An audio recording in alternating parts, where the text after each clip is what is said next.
Hello, and welcome to the Live Lightly podcast. I'm your host, Jessica Franklin, and today I'm joined by Lotus Kay, author of the children's books More Beautiful Than Heaven, Billy the Octopus, A Thanksgiving for the Turkeys, Jenny the Chimpanzee, and Friends Lift You Up, all in collaboration with Bears for Cares to educate kids on the importance and beauty of nature and to inspire them to help protect the earth and create a kinder, more compassionate world. Welcome, Lotus. Thank you.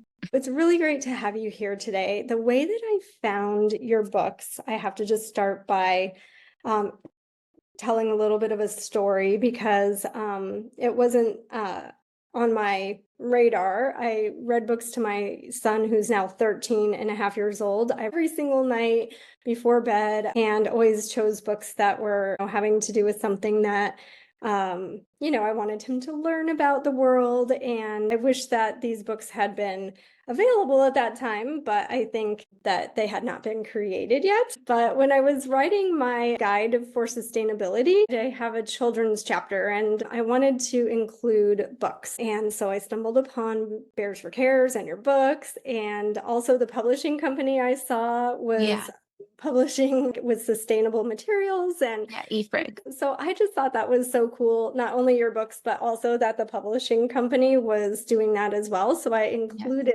that in my guide and your books because I just love that they have a theme that helps to teach kids about how to treat the planet and how to treat others and how to treat animals with love, kindness, respect, compassion, and reverence, the same as we would treat our own family, right?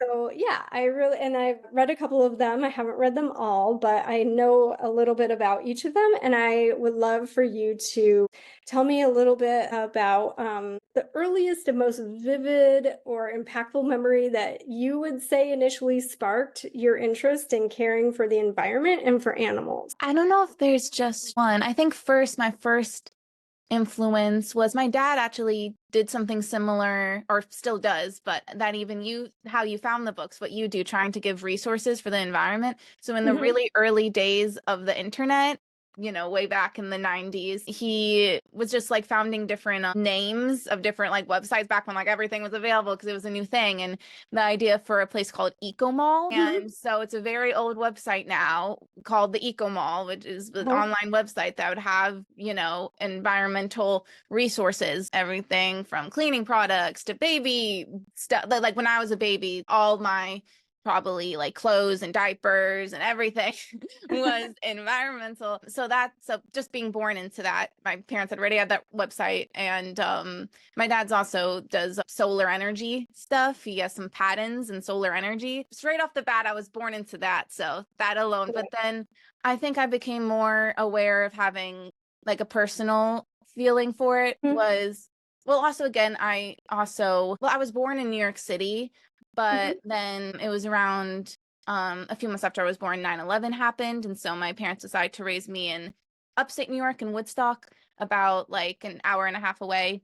Woodstock is a very, peace and love place, but also very about sustainability and the environment and the earth and Mother Earth's. Again, so I just was like, it was just common sense just to be this way. But then I think when I became a teenager, especially because I was homeschooled when I was a teenager, so what I decided to learn about in school like was a lot of like also like self-driven as well. And so I kind of took it upon myself to watch some documentaries and become aware of a lot of things. I watched like Plastic Paradise, Mission Blue, Unity, a lot of The True Cost about fashion, like all sorts of documentaries. And so so at around like 14, 15, it was like a big thing on my mind.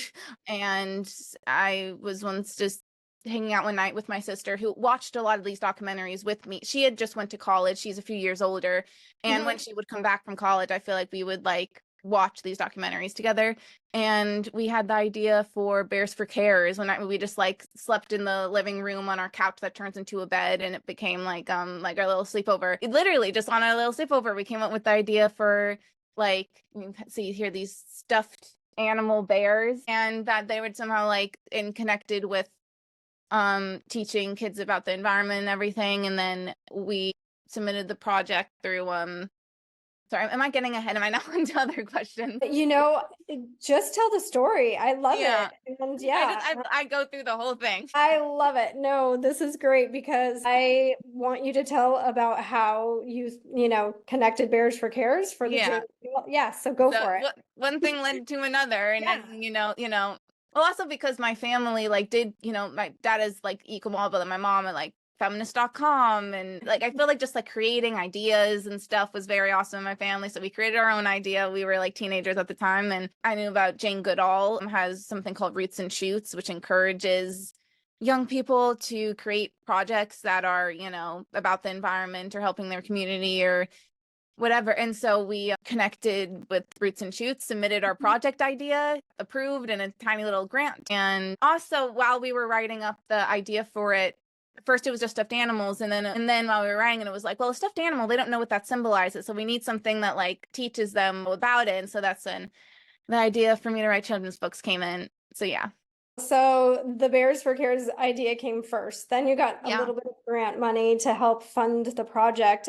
I think that this is a really cool story for anybody who has children and their children have something that they're passionate about, like just to kind of outline how this process goes, because I think process is just intimidating sometimes. So did you find somebody locally or did you seek outside of your local community to find somebody to make the bears? Okay, so the Bears, I feel that was probably one of the first partnerships we had is and maybe it was again through Ecomall, having that we had that by then for like 20 years or something close to that. We were connected with a lot of things. All we had to do was talk about our project and people probably like be like interested in it or helping in some way. And that was kind of what it was like with this. We had at the Ecomall known about a place called Hug a Planet. It's like hug with two G's, and they make these stuffed earths. And yeah, and so we had these stuffed earths. I grew up with them, but they also made bears, and these bears made from like well, like organic cotton Awesome. I materials. love that. Yeah. And I love because when you actually touch it, it feels like it's made from good stuff. Yeah. Um Instead of the bears like come out now with all of the stuffed toys are made of synthetic fabrics and which is basically yeah, plastic, microplastics. yeah. So it's so much better to be giving your child something that's made of actual real materials, kind of getting back to the roots of coming from the earth, right? So I love that there's that connection as well, that your toy is actually made of something Yeah, that is and also the sustainable. books are made from recycled paper and acid-free paper. So it's nice when if you're, get to actually walk the talk a little bit, like if you're talking with the environment, like, but it's a book, you're using paper, so to at least try to make it recycled paper, not free, at least have to do your best on that. Yeah, totally. I love that too. That's why I decided to put all of that into my guide because it was the whole package. It wasn't just books about, but it was books about environment and caring for nature, but also like walking the talk, like you said, printed on books that have paper that's, sustainable and done in the right way, in the way that is honoring the planet, right? Yeah, and sometimes it's hard to do that like 100%, but Yes. even just trying to do it a little bit, like don't get discouraged because like you're not able to completely do that, but at least Yes. try your best, just do it a little. Yeah, I love that message because sometimes if you try all or nothing, then you just end up with nothing, right? Exactly. Yeah. Yeah. So you just have to kind of start with what you can and do the best and then move from there. And, over time you find something that would be better and then you go for that. But at least starting out with something that begins with a foundation of sustainability is a good place to start. I would love to talk about the book that made me look at your books a little bit more. The one that stood out to me the most was Billy the Octopus. Yeah, so that book it was inspired by a few different directions. One is there's a character in my first book, More Beautiful in Heaven, that is an octopus. And Mhm. I wanted that to, represent the ocean and everything, as the first book talks about the beauty of the earth, but also these specific issues like there being plastic in the sea, or the ice where the polar bear lives is melting, or the trees being cut down where Jane the chimpanzee lives. So one of Mhm. that was Billy the Octopus. And I like I said, I saw Mission Blue and learned about Sylvia Earle during you know, my teenage years during this time. Yeah, And I just have to interject and say she's my hero.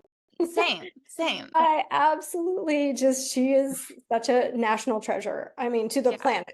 Um, Yes. yeah, and to the ocean. She's just an amazing woman. I just love her. So anyways, go on. Like we talk about like, you know, people that have walked on the moon and stuff. I'm pretty sure she's like touched the ocean floor or whatever. Like she's done like historic things. Like a lot of people, especially in our environmental space, know about her, but like she should be even more like, yeah, seriously. Yeah, she should be like, Neil Armstrong, or she Exactly. should be, Exactly. That's everybody what I was should know saying. who she Like, is. yeah. Yeah. So anyway, I wanted to like connect with Mission Blue and do something in that region because also I even think in the environmental place, but even in the animal rights space, I feel like sometimes the ocean, like sea life, isn't even talked about enough in the animal rights space. And considering fish to even be animals, like some people it's as if they're not even.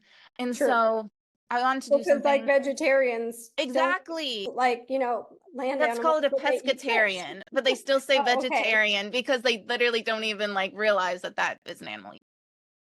Yeah, and I also became vegan then. That was Okay. very much, I was in that space and everything. And I was noticing even within the vegan space, you know, we talk all cows, pigs, chickens, turkeys, but not talking about fish that much.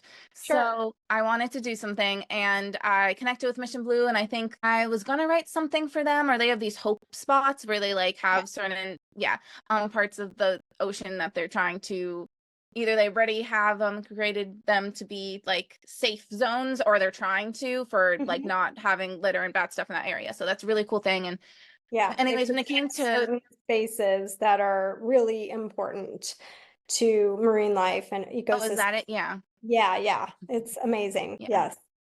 Yeah. So you wanted to write something kind of geared towards telling the story for the ocean and for marine life? Yes. And so I wanted to write something and then I realized that one of my favorite ways to write was I'm a poet, I'm a songwriter. I love when I can make it rhyme. I love when I can, and so instead of just writing something just like anyone could write, I was like, what if the thing I wrote was like, and that's when I thought there's Billy the Octopus in my first book. And at this point, I only had one book and I only planned on writing like one book.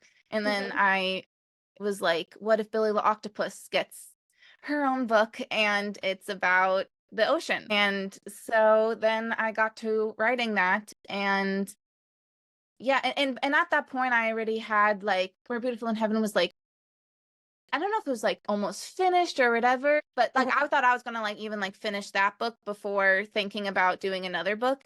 But I like the illustrator I was working with, by the way, you're asking how I found partners. I literally like we found like I think it was like a Facebook group of Mhm. illustrators and like reached out to certain people and we literally I think found her on Facebook. Oh, wow. Yeah. So I love it was that. I really like love just those like little pitch nuggets. yourself and look places and like it's really yeah, that's really how it happens.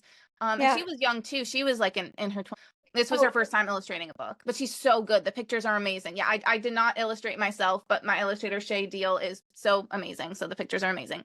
yeah. And They really but are. so when my mom mentioned, oh, she also has this like Billy the Octopus like ocean book idea, she was like, send it to me, and she literally got to illustrating it at the same time as the other book, so that I actually wound up putting out More Beautiful in Heaven and Billy the Octopus at the same time. They have the same day that I put them both out. Like they wound up being worked on simultaneously. And then Coordinate my next two be books, perfect. Jenny the Chimpanzee and A Thanksgiving for the Turkeys, were also put Mhm. out at the same time. So I kept on doing this, like put out two books at a time and work on two books at a time.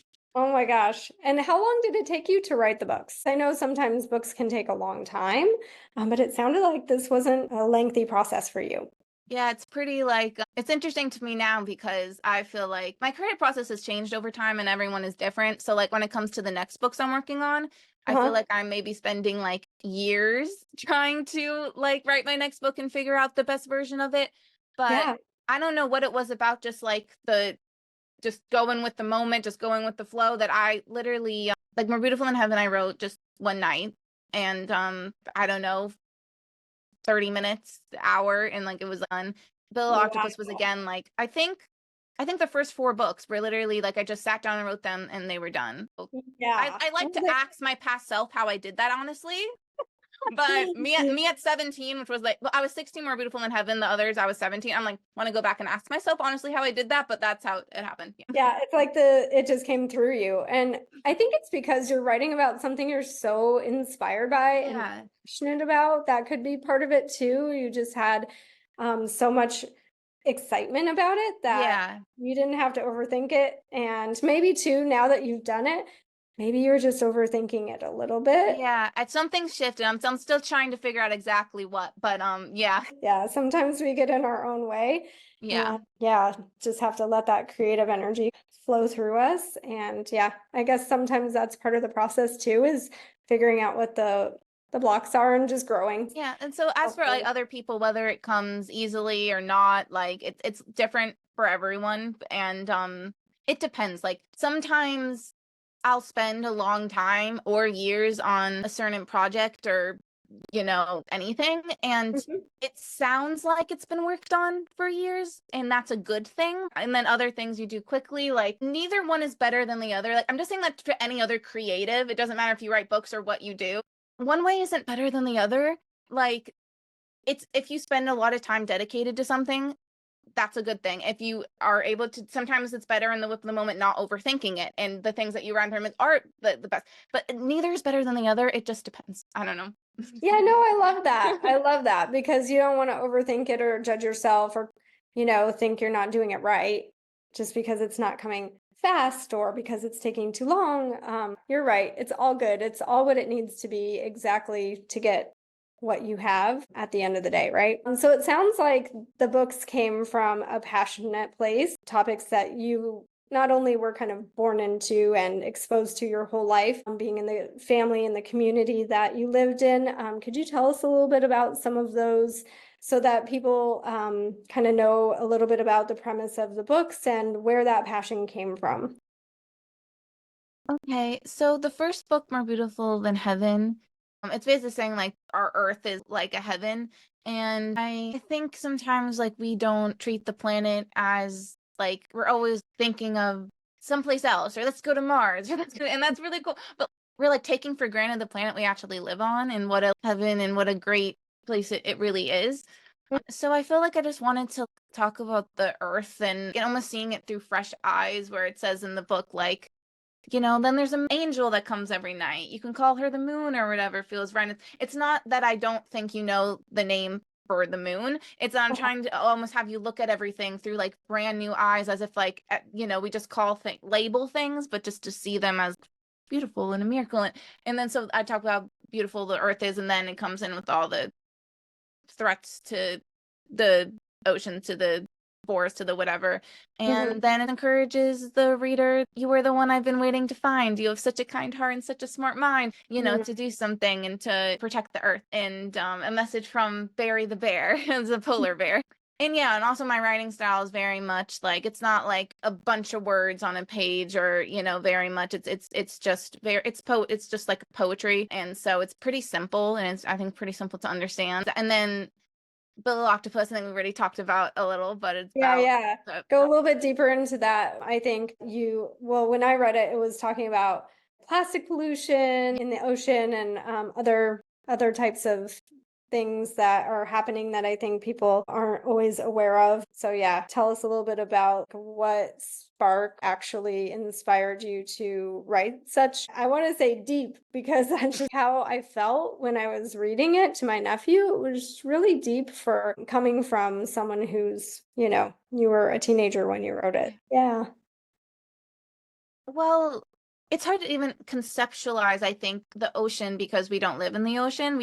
So it starts with like you're at a beach, because that's the closest we usually see the ocean, unless we are like scuba divers or like we don't usually see it. So it's to imagine the whole world, and about, again, like how beautiful the ocean is, that we don't really often get to see, in the whole world that lives there. But then yeah, it talks about the things that we do, whether it's the overfishing, Mhm. or it's the plastic, or Mhm. even the fact that a lot of these fish would like to roam free and swim miles a day, not be put in a tank in an aquarium. So these things that we do that are not the best for the ocean, so to become aware of that. And now when you go to the beach and you see the ocean, you're like, wow, like this is just the surface. Like to think of how deep and how much goes on in the ocean, and again, why we should take good care of it, because again, it's the lungs of the planet. If we don't treat the ocean well, the entire planet won't be able to sustain itself if our ocean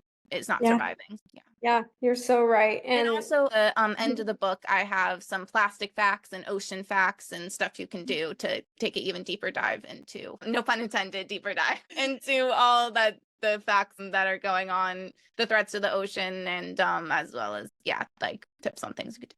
yeah, And I like that. So it's good because as children grow a little bit older, I think you Yeah. can incorporate those things. And so, yeah, it's great for any ages. My nephew's like, he's not even one yet. Exactly. So It's when a they're book he can little, grow you can just into. read the story, and then maybe when they're like a little older, depending how old they are, they're like, here are the hard facts. Yes. Yeah, at the end of the book.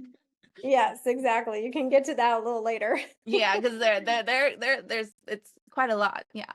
It is a lot. Yeah. My son actually loves the ocean and he films great white sharks.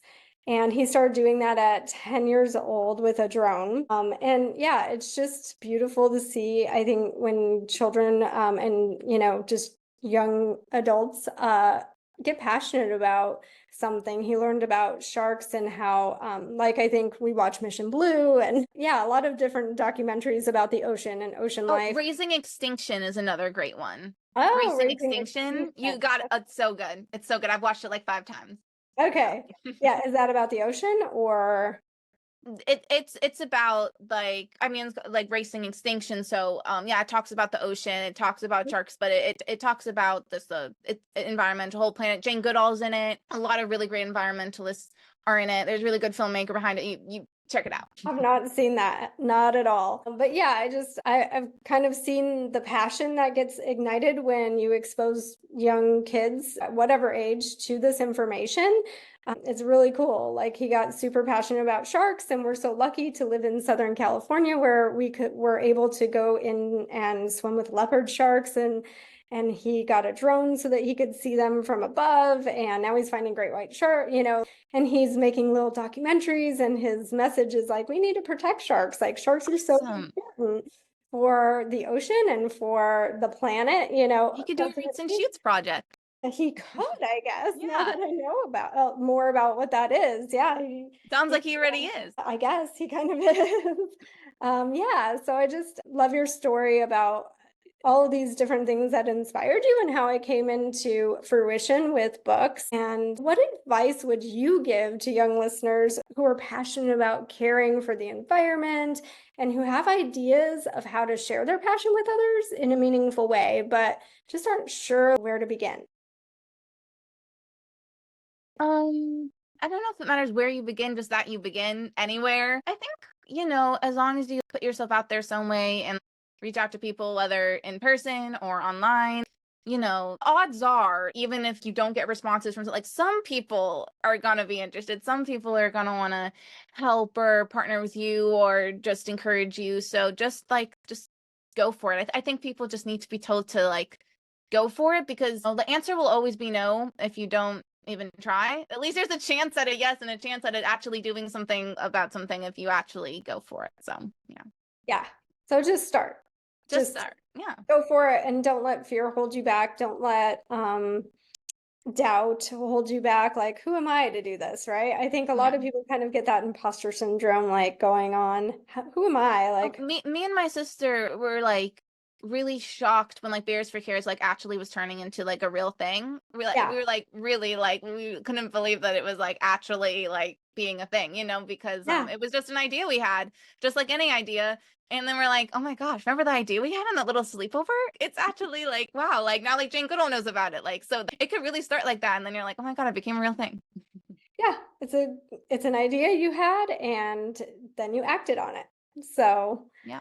And I think sometimes also, not to just start and then get stopped by one roadblock, right? Like if you have one roadblock or one no, don't let that stop you, right? It just teaches you, and gives you information for where you're going to go next, I think. I don't know if you had any experiences like that on your journey where maybe you had a roadblock or a no, and then you just gathered information from that to move in a different direction. Did you have anything happen like that during this process? Yeah, I've had certain things like that, but I kind of tried to, it's always just like what's meant to be. So if something didn't work out there, it wasn't meant to be, but maybe it inspired something else. And then, yeah, exactly, you to go to a different direction that winds up being the right direction. So yeah. That's right. Yeah. Sometimes no is just like a redirection, Yeah. or a closed door is just, not this door. Yeah. Doesn't mean, yeah, that there isn't a right door. So yeah, so tell us a little bit about what you're up to these days, because you're no longer a teenager in high school. How old are you now? And I'm 23 now.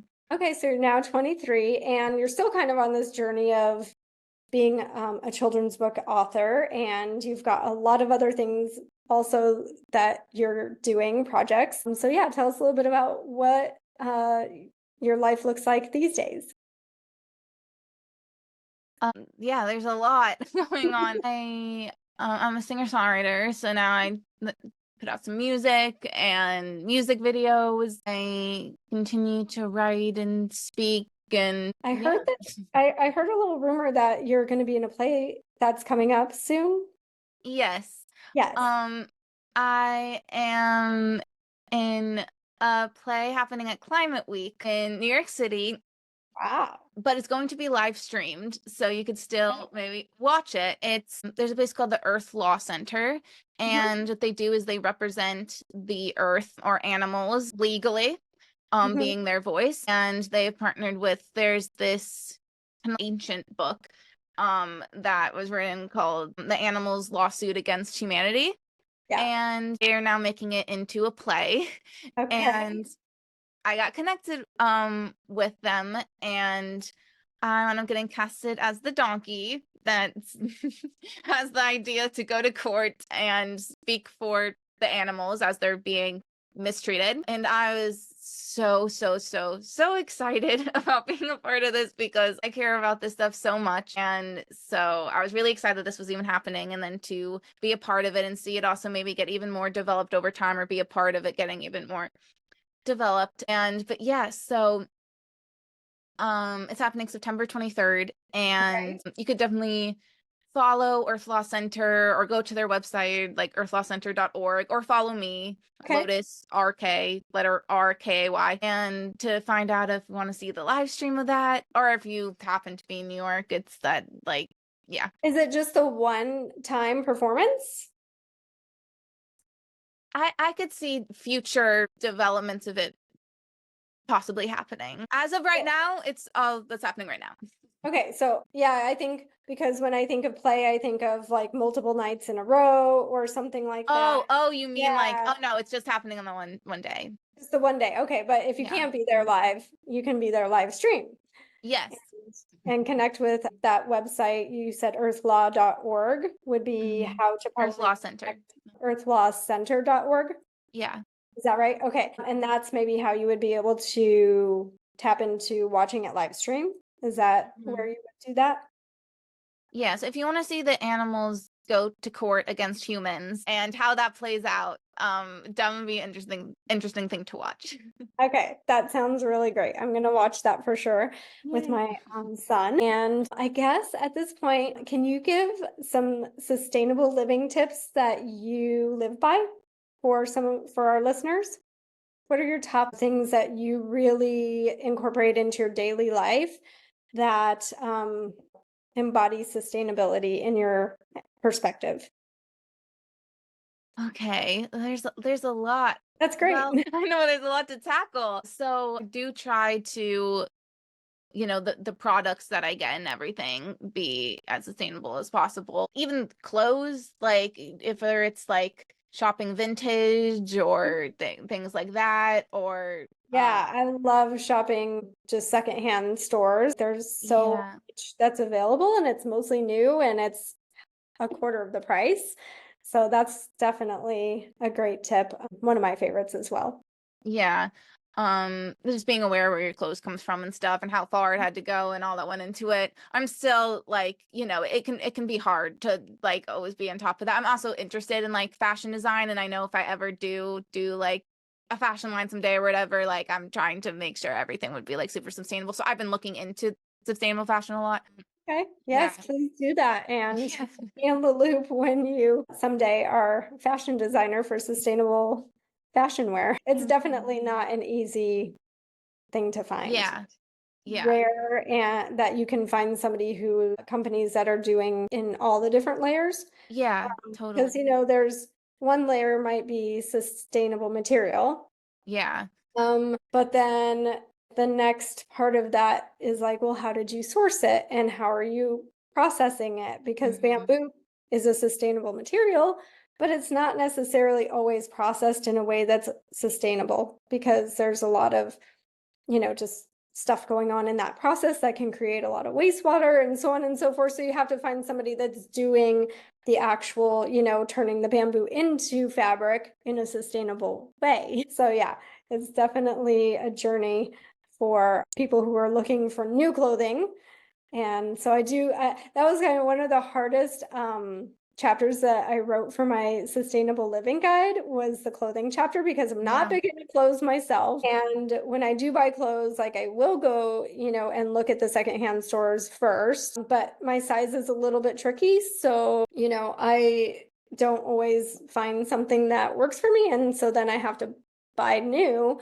And it was just pretty eye-opening to start looking into sustainable fashion. And it took me a very long time to find the companies that I found to put into the guide. So that would be a really great place for you to dive in with all the Yeah. knowledge that you have. I think that would be a beautiful thing to see come. Let us know how that goes. Stay Thank you. connected. Yeah, I totally can do a whole like info dump on that, but I think you said it well, and yeah, totally. Yeah, I mean, it's just, yeah, fashion, yeah, it's a very long topic. We could probably talk about that Exactly. topic The in whole an time. hour all by itself. And you also mentioned being vegan, so that's Yes, that was the pretty next big. thing I was gonna say. Yeah. Yeah. I mean, animal agriculture is like the second leading cause of climate change. Mhm. So yeah, being vegan is definitely a thing that I do, and whether that's um being aware of how where our food comes from is definitely a helpful thing. Whether for someone else it just means cutting back on eating animal products or going completely vegan, whatever But at the feels very less least, daunting to you as a place to start. I've been vegan now for 8 years. It's going to be 9 years in November, and I loved being vegan, and I still eat all my favorite foods. I don't feel like I'm missing anything. And I love going to sanctuaries. I even read my books, especially Thanksgiving for the Turkeys, at the sanctuaries, and it's just so nice to actually connect with farm animals and see how loving they are and just connect with them and stuff. So, yeah. yeah, that's kind of a good tip is go visit animals. Yeah, so that you get that they're, friends not food. Right. Yeah. And cutting back, I think, some people are so all or nothing on that. Um, Exactly, which is why I said even if it's just cutting back or whatever, so you don't get scared and be like, I can never do that. Like, well, because some right. people be like, I can never go vegan because I whatever food you don't want to give up. I'm like, okay, well, don't if you don't want to give up that food, can you give up other foods that you can imagine giving up, Right. or do it once or twice a week? Like Yes. whatever it is, does make a difference. So Yeah, absolutely. Every step makes a difference for sure. also, And there's vegan alternatives too. mhm, Like there's vegan cheeses, there are vegan meats that are also really good. So you might not have to give up that food because there are vegan alternatives that taste just as, if not like even more delicious. yeah, what's your favorite vegan cheese? I have one, but Oh, what's yours? there's so many. I like the follow your heart, like Parmesan cheeses. But there was just one I got. Oh, I've tree never line seen it. cheese I just got introduced to. It's What is it really called? good. Tree line. Tree line. Tree, it's like I have like a tree line cashew cheese. Oh, nice. My vegan friend just introduced me to it. Anyways, what are your favorite vegan? Either. I like Mykonos. Mhm. Have you ever tried that? I think maybe it sounds familiar. Yeah. I like it because it's organic. I'm a big like organic fan. Try to get everything organic too. Yeah, hasn't been sprayed and laden pesticides. I'm a fan of. So yeah, I like that one. I haven't tried a ton of them because I kind of felt like, if I'm going to swap to something that is an alternative to something I'm trying to cut out, I don't want to sacrifice the organic part about it. And there aren't a lot of them that are organic. I'm trying to think of the name. I think there's one called BioLife that I like. That's a vegan cheese. And there's one that's not my favorite. And I can't think of the name right now. Oh, Tofuti. Tofuti, that's the name Oh of the vegan yeah, cheese I've I like. actually tried that one. That one's pretty Yeah. good. It's made out Yeah. of soy, right? Yeah, I think so. Yeah. All right. And I feel like you've given a lot of really good tips, but is there anything else that you would like to share or say about your books or sustainability or anything before we close our conversation? No, I think that was good. And then my other books with Jane the chimpanzee, just a short overview. We're connected with chimpanzees. We share a lot of DNA. So that book talks about our connection with chimpanzees as well as the animal world, that we are animals too, and also gives, a shout out to the work of Jane Goodall. And then Thanksgiving for the Turkeys talks about, maybe having a vegan Thanksgiving and the story of a turkey on Thanksgiving. And yeah, and then I have one more book that doesn't have to do with the environment, but it's just sort of an anti-bullying book about the friends lift you up, about bullying that could happen between friends in school. And yeah, because mostly I just want these books to be about kindness and compassion and creating a compassionate world. So that's where they all kind of tie together. And yeah, and beyond the lookout for more books that I might write. And yeah, my website is lotuskay.com, and bearsforcares.com also has stuff about these books and everything. And there's stuffed animals to go with like there's a stuffed chimpanzee for Jane the chimpanzee. There's a stuffed animal octopus to go with the little octopus. And there's a stuffed turkey to go with a Thanksgiving for the turkeys. And also a portion of the proceeds of all the books go to the Jane Goodall Institute and the Roots and Shoots program. I try to advocate to always buy directly from the source. I think that's so much more sustainable for the creator of whatever product it is. So yes, definitely buy from the books and the stuffed animals that accompany them from Bears for Cares directly. It does ship within a week. So, I think patience is a virtue and a week is worth the wait so that the extra money can go to a good cause. Well, thank you. I appreciate you coming and sharing all of your passion with our listeners. And I hope that those of you who are listening share this episode with your young adult children, because I think that they have a lot of great ideas, and if they're passionate about something, whether it be for the planet or something else, I think this is a really great episode for just being able to inspire people to take action now. You don't have to wait to take action on things that you're passionate about and things that you feel inspired to do. I think that our purpose is to be here and to follow our passion, and that's where we need to be. I think, if you're a teenager and you have something to share with the world, then share it. Don't wait. You're not too young, not too old. Yeah, because if you had waited, maybe it wouldn't have ever come to manifestation. Like you would have gotten distracted maybe with something else. So yeah. All right. Well, thanks, Lotus. It was great talking to you. Thank you. You too.